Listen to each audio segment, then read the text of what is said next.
భూభారతి చట్టంపై అవగాహన సదస్సును షామీర్పేటలో నిర్వహించారు. మేడ్చల్ మల్కాజ్గిరి జిల్లా షామీర్పేటలో భూభారతి చట్టంపై రైతులకు అవగాహన కల్పించారు.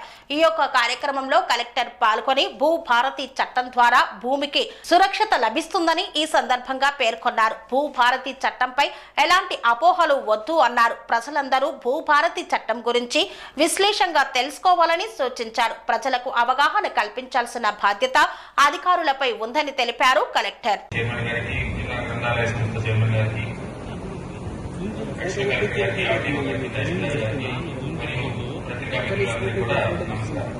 ఆల్రెడీ మనము ఇది 3వ అవగాహన సదస్సు మన జిల్లాలో ఆల్రెడీ 3 చిత్రాలు చేసుకున్నాం. నిన్న మనం మేడ్చల్లో గౌరవ రెవెన్యూ మంత్రి గారు ముఖ్య అతిథిగా కూడా విచ్చేశారు. ఆల్రెడీ చట్టం గురించి చట్టము రూల్స్ లో ఏమేమి ఉన్నాయి అనేది మనకి మాస్టర్ ట్రైనర్ చెప్పారు. వాటి ఉంది. సో ప్రత్యేకించి చట్టం గురించి రూల్స్ గురించి చెప్పాల్సిన అవసరం లేదు. కాకపోతే ఒక 4-5 ఇష్యూలు మాత్రం మనకి ఇక్కడికి వచ్చిన అతిథులు చెప్పారు. ఒక 4-5 ఇష్యూలు డౌట్లు ఏంటి అంటే, మొదట ఒకళ్ళు లావణి పట్టాల గురించి వాళ్ళు డౌట్ అడిగారు అండ్ సలహా కూడా చెప్పారు. ఏంటి అంటే, లావణి పట్టాలకి ఈ చట్టం వర్తిస్తుందా లేదా అని రాయడం జరుగుతుంది. లావణి పట్టా అయితే లావణి పట్టాలే రాయడం జరుగుతుంది. మామూలు పట్టాకి ఏ హక్కులు అయితే ఉంటాయో లావణి పట్టాకి ఆ హక్కులు ఏదైతే వారసత్వ హక్కులు ఏవైతే ఉంటాయో లేకపోతే వాళ్ళకి పట్టా పాస్బుక్ కానీ అన్ని లావణి పట్టాన్ని ఇచ్చేది ఏదైతే ఉందో అది కూడా భూభారతి అవుతుంది. పట్టా పాస్బుక్ లో ఇప్పటి వరకు ఒక నిజంగా వాళ్ళకి లావణి పట్టా ఉంది, ఇప్పుడు రికార్డులో లేకపోతే సో చూసి రిజిస్ట్రేషన్ చేసేవాడు. ఆ డేటాను మనకి ధరణిలోకి తీసుకురావడం వల్ల ఇబ్బంది జరిగింది. ధరణిలో ఇబ్బంది పడిన బిగ్గెస్ట్ ఇబ్బంది ఏంటి అంటే పిఓబీనే.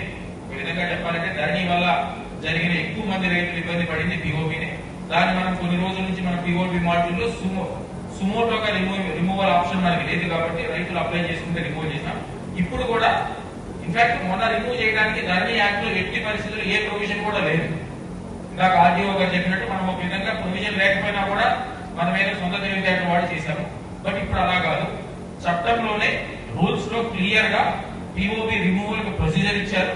సో దాని ప్రకారం ఎవరికన్నా పిఓబిలో ఉండకూడదు ఉంటే తప్పనిసరిగా రిమూవ్ చేసే అధికారం రెవెన్యూ డిపార్ట్మెంట్ ఇచ్చారు. కాబట్టి ఇప్పటి నుంచి మీ ప్రాబ్లమ్స్ అన్ని కూడా ఏమన్నా ఉంటే అతి త్వరలోనే సాల్వ్ అయిపోతాయి. కాకపోతే దీంట్లో ఒకటే నా రిక్వెస్ట్ ఏంటి అంటే, ఇందాక కేశవరం క్యానల్ గురించి కూడా చెప్పారు. ఏంటి అంటే ల్యాండ్ ఎక్విజిషన్ కి నోటిఫికేషన్ జరుగుతుంది. ల్యాండ్ ఎక్విజిషన్ చేస్తే ఒక సైట్ ఒక టైప్ ఓన్లీ ఆ ప్రొవిజన్ అయితే ఉంది కాబట్టి భూభారతి చట్టం కూడా ఆ వెసులుబాటు క్లియర్ గా కల్పించింది. దాన్ని జాగ్రత్తగా వాడుకొని ఆ పిఓపి నుంచి రిమూవల్ చేయించుకుంటే వన్స్ అండ్ ఫర్ ఆల్ ఈ ప్రాబ్లం సాల్వ్ అవుతుందని చెప్తున్నాను. తర్వాత ఇంకొకటి మనకి ఇందాక వేణుగోపాల్ రెడ్డి గారు ప్రత్యేకించి చేంజ్ రిజిస్టర్ గురించి మాన్యువల్ రికార్డ్స్ రైటింగ్ గురించి పాస్బుక్లు 2 పాస్బుక్లు ఇవ్వాలని సలహా ఇవ్వడం జరిగింది. ఇందులో 2 పాస్బుక్లు టైటిల్ డీడ్ ఒకటి పాస్బుక్ ఒకటి ఇవ్వడం అనేది అది మన ప్రభుత్వానికి మీ సలహా ఏదైతే ఉందో దాన్ని విన్నవిస్తామో ప్రభుత్వ డెసిషన్ ప్రకారం మీరు ఇవ్వాలి. బట్ పర్టికులర్ గా చేంజ్ రిజిస్టర్ ఇంతకు ముందే రిజిస్టర్ రాసుకునేవాడు, దాన్ని చేంజ్ రిజిస్టర్ అంటారు. ఓకే, మార్పుల రిజిస్టర్ అంటారు. ఇప్పుడు మనం ఒకటి అడ్వాంటేజ్ ఏంటి అంటే, ఇప్పుడు మనకు మొత్తం ఆన్లైన్ రికార్డ్ అనేది ఆన్లైన్ లోనే వస్తుంది కాబట్టి పహాణి కూడా ఆన్లైన్ లోనే జనరేట్ అవుతుంది. సో ఏమైనా రికార్డ్ చేంజ్ జరిగితే ఇమీడియట్ గా అవుతుంది. But at the same time ఇది పర్టికులర్ గా ఈ పాయింట్ మీదనే మల్టిపుల్ టైమ్స్ డిస్కషన్ జరిగింది. ఇంకేమైనా ప్రాబ్లంలు ఇప్పుడు మీరు చెప్పిన సలహాలే కాకుండా ఇంకేమైనా సలహాలన్నా కూడా మళ్ళీ మాకు చెప్తే మేము కంపల్సరీగా గవర్నమెంట్ దృష్టికి తీసుకెళ్తాము. ఓకే, అండ్ రెవెన్యూ డిపార్ట్మెంట్ తరఫున మనకి అతి కొద్ది కాలంలోనే మనకి ఇంతకు ముందు ఉన్నట్టు గ్రామ పరిపాలన అధికారులు కూడా వస్తారు. ఇప్పుడు మనకి ఏమైందంటే వంటే మండలంలో కలిపి మీ షామీర్పేట మండలం తీసుకుంటే మండల మొత్తానికి కలిపి ఒక ఎంఆర్ఓ, ఒక డిప్యూటీ తహసీల్దార్, మహా అయితే ఒక 5-6 రెవెన్యూ వ్యవస్థ మాత్రమే ఉంటుంది. కార్యక్రమానికి విచ్చేసి మరి విజయవంతం చేయడంలో పాల్గొన్నటువంటి గౌరవ జిల్లా కలెక్టర్ గారికి, అదేవిధంగా గౌరవ అదనపు కలెక్టర్ రెవెన్యూ గారికి, మన మార్కెట్ కమిటీ చైర్మన్ గారు తర్వాత చేసేందుకు కృతజ్ఞతలు తెలియజేస్తూ చేస్తామని చెప్పడం జరిగింది. 1 సంవత్సరం తర్వాత పూర్తి అవగాహనతో చేస్తామని చెప్పారు. నేను ఒక కాంగ్రెస్ పార్టీ నాయకుడిని కాకుండా ఒక సామాన్యమైన నిజమైన రైతుగా మాట్లాడేది ఏంటంటే, దయచేసి ఈ చట్టం అమలు చేసే ముందు అధికారులు ముఖ్యంగా గమనించాల్సిన విషయం ఏంటంటే, ధర ధరణి పోర్టల్లో ఒక ఎకరం పొలం ఉంటే దాంట్లో 3 ఎకరాలు 4 ఎకరాలు కూడా ధరణి పోర్టల్లో జరిగింది. కాబట్టి దయచేసి అలాంటి ముందుగల వేరు వేసిన తర్వాత ధరణి పోర్టల్ను మళ్ళీ తిరిగి నిర్ణయించాలి, లేకపోతే మళ్ళీ ప్రభుత్వానికి చెడ్డ పేరు వస్తుంది. ఇక్కడ పెద్దలు మన గ్రంథాలయ సంస్థ శ్రీనివాస్ రెడ్డి గారు మరియు మన మేడ్చల్ ఇన్ఛార్జ్ వజ్రేష్ అన్న గారికి మరియు మన జిల్లా మన మున్సిపల్ అధ్యక్షులు జయపాల్ రెడ్డి గారికి, మండల అధ్యక్షుడు శంకర్ అన్నకు మరియు ఇక్కడ వచ్చిన పెద్దలందరికీ మరియు రైతు సోదరులకు మరియు పత్రికా మిత్రులకు అందరికీ ప్రజాప్రభుత్వంలో సంవత్సరం నుంచి ఇక్కడ ఉన్న ఆఫీసర్లు కానీ మన ప్రభుత్వంలో మన ముఖ్యమంత్రి వర్యులు మన మంత్రివర్యులు కానీ ఈ భూభారతి మీద ఎంతో అవగాహనతోని 1000 ఎకరాలకు సంబంధించి కొంతమంది రైతులు ఎప్పుడో 1965లో డాక్యుమెంట్ ఉందని అప్పటి నుంచి ఇప్పటికీ పొజిషన్లో లేకుండా కూడా ఏదో కోర్టు నుంచి కొన్ని తప్పు పట్టించి కొన్ని మా ఆర్డర్స్ తెచ్చుకున్నారు. దాని మీద మా భూములన్నీ బ్లాక్ చేశారు. అప్పుడు కొన్ని ఆర్సీ నెంబర్లు కూడా ఇష్యూ చేశారు దాంట్లో. అయితే మేము ఆయన ఇష్యూ చేసిన తర్వాత మేము చాలా రిప్రజెంటేషన్స్ ఇచ్చాము, ధర్నాలు చేసాము.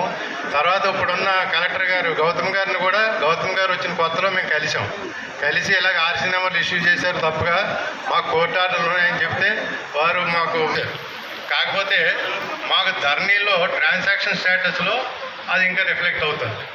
అది ట్రాన్సాక్షన్ స్టేట్లో రిఫ్లెక్ట్ అవుతుంది. ఈ రైతులు ఎవరికి ఆ భూమితో సంబంధం లేదని మాకు కోర్టు ఆర్డర్స్ ఉన్నాయి. అయినా కానీ మాకు ట్రాన్సాక్షన్ లేరు, దీంట్లో కూడా లేరు.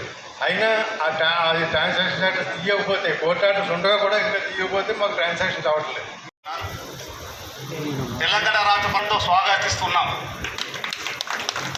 ఇది తెలంగాణ ప్రజలు ఎంతో కాలంగా ఎదుర్కొన్నటువంటి సమస్యలకు పరిష్కార దిశగా చాలా అందంగా కఠినంగా ఉన్నటువంటి సమస్యలన్నిటి కూడా ఈ భూభారత చట్టం రావడం వల్ల ప్రజలందరికీ కూడా సంతోషం కలుగుతుందని ఈ సందర్భాన్ని మనం చేస్తూ ఉన్నాను.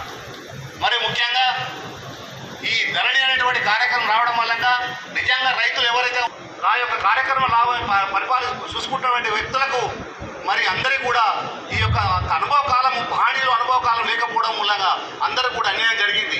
వారు హైదరాబాద్లో సిటీ అయినటువంటి దొరలంతా కూడా తిరిగి వచ్చే గ్రామాలలో వాళ్ళ యొక్క భూముల హక్కులు కల్పించుకున్నారు.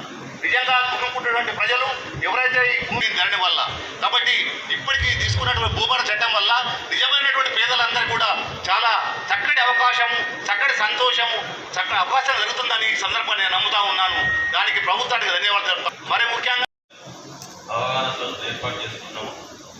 ఈ కార్యక్రమానికి ముఖ్య అతిథిగా వచ్చేటువంటి గౌరవ జిల్లా కలెక్టర్ గారికి మరియు ఆర్డీఓ గారికి, గ్రంథాలయ సంస్థ చైర్మన్ గారికి, మార్కెట్ కమిటీ చైర్మన్ గారికి, రైతాన్ గారికి మరియు జిల్లా Congress party incharge secretary Harvardhan Reddy గారికి, మరియు మేడ్చల్ పార్టీ ఇన్ఛార్జ్ సురేష్ యాదవ్ గారికి మరియు ఇతర ప్రజాప్రతినిధులకి, రైతు సోదరులకి మరియు పత్రికా మిత్రులకి అందరికీ కూడా నా యొక్క నమస్కారాలు. మన మండలంలో ఇది 3వ అవగాహన సదస్సు ఈరోజు ఏర్పాటు చేసుకుంటాం. నిన్ననే గౌరవ రెవెన్యూ శాఖ మంత్రి గారు వచ్చి సుదీర్ఘంగా చట్టంలో ధరణి చట్టంలో ఏ రకంగా ఉంటే ఈ భూభారతి చట్టం వల్ల రైతులకు ఏ రకంగా వాళ్ళ సహాయశక్తుల అందరి నిపుణులతో చర్చించి ధరణి చట్టం వచ్చిన తర్వాత రైతులు పడ్డ కష్టాలు రైతులు కానీ ఇటు అధికారులు కానీ, ఎందుకంటే ప్రతి రైతు ఆ ధరలో అతని పేరు లేకపోయినట్లయితే ఏం చేయాలంటే రైతులు తెలియదు.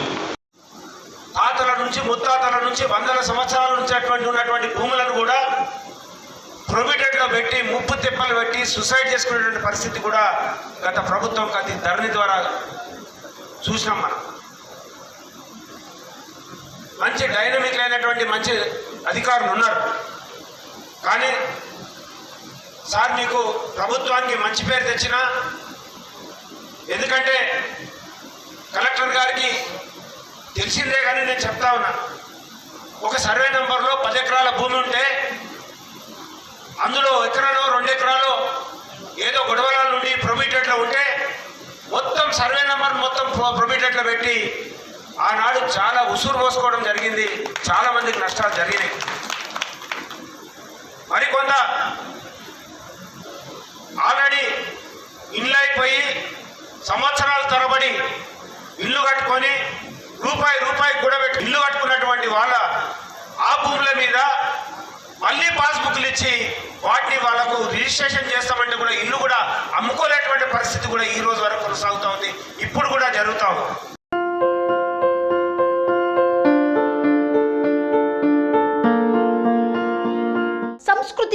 సాంప్రదాయం, ప్రేమ, ఆప్యాయత, రాజసం ఉట్టిపడే వేడుకలకు అనువైన ప్రదేశం ఎంఎల్ఎన్ కన్వెన్షన్ హాల్. కని విని ఎరుగని రీతిలో జరిగే మీ ఇంటి కళ్యాణ వైభోగానికి అందమైన కళ్యాణ వేదిక MLN convention hall. MLN convention hall ప్రత్యేకతలు: సువిశాలమైన wedding halls, centralise AC banquet hall మరియు విశాలమైన డైనింగ్ హాల్, వధువరుల కోసం ప్రత్యేక ఏసీ మరియు నాన్ ఏసీ గదులు, నక్షత్రాల వెలుగులో పచ్చని పచ్చికపై పార్టీల కోసం అనువైన గార్డెన్. ఎంఎల్ఎన్ కన్వెన్షన్ లో సీసీటీవీ పర్యవేక్షణతో పూర్తి భద్రత. 2000 వాహనాలు పార్కు చేసేందుకు సువిశాల పార్కింగ్ సౌకర్యం. మీ ఇంట జరిగే అన్ని శుభకార్యాలకు, పెళ్లి, reception, engagement, birthdays, get together, corporate events, ఏ ఇతర శుభకార్యాలకైనా అందమైన వేదిక ఎంఎల్ఎన్ కన్వెన్షన్ హాల్. బుకింగ్ కోసం సంప్రదించండి 7550438888 మరియు 7550428888. మా అడ్రస్ చీర్యాల లక్ష్మీ నరసింహస్వామి దేవాలయం ప్రక్కన, near outer ring road, Keesara junction, Cheeryal గ్రామం, మేడ్చల్ జిల్లా.